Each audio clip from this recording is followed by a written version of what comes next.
The chambers of false religions and vandalism and the chambers of false religions. We were in this section of false religions where the suffering was intense. The fire in this section of hell, I have never seen it on the earth. There were burning flames that were consuming everything on the way. There was lava of fire everywhere, the damned souls were all in torment and they were all seeking help. These souls were in false religions for they refused to accept Jesus in their lives.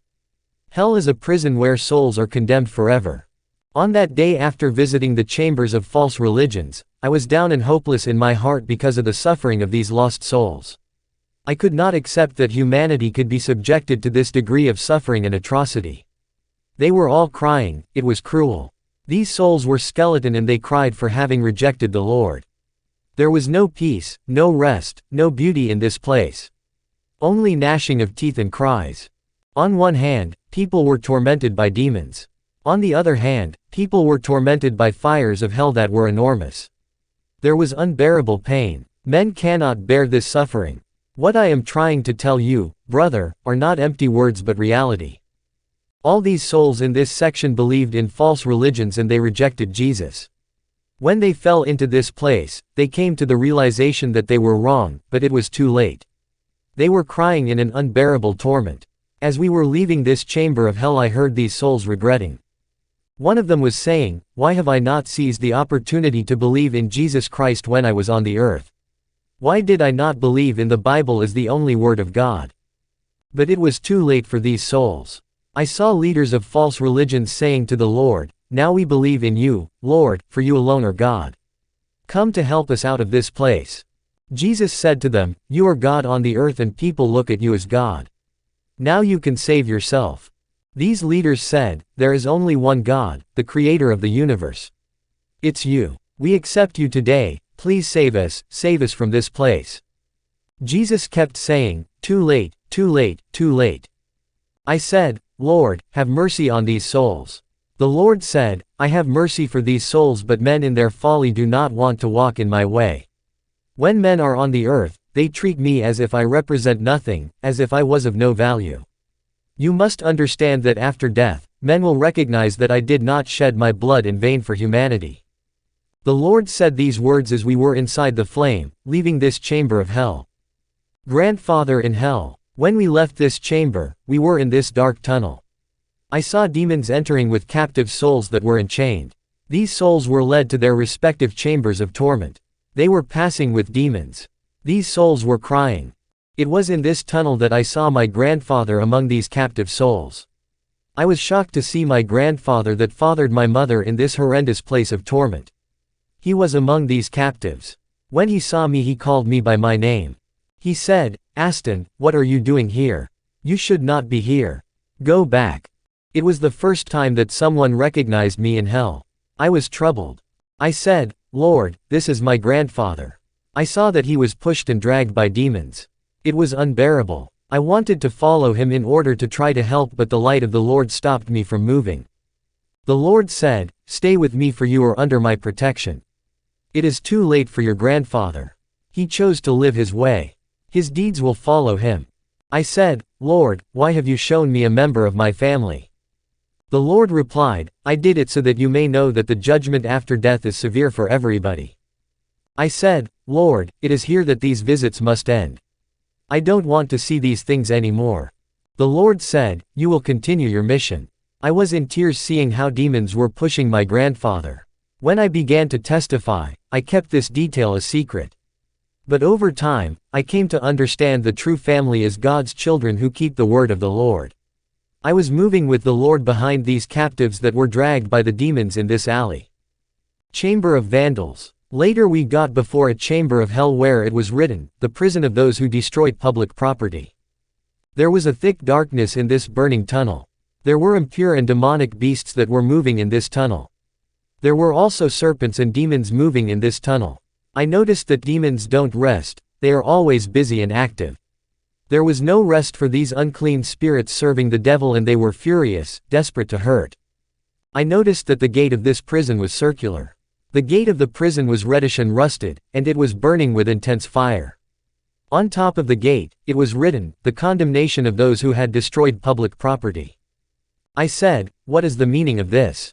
The Lord replied, "The judgment of God concerned man's relationship with his Creator and also man's relationship with his neighbor.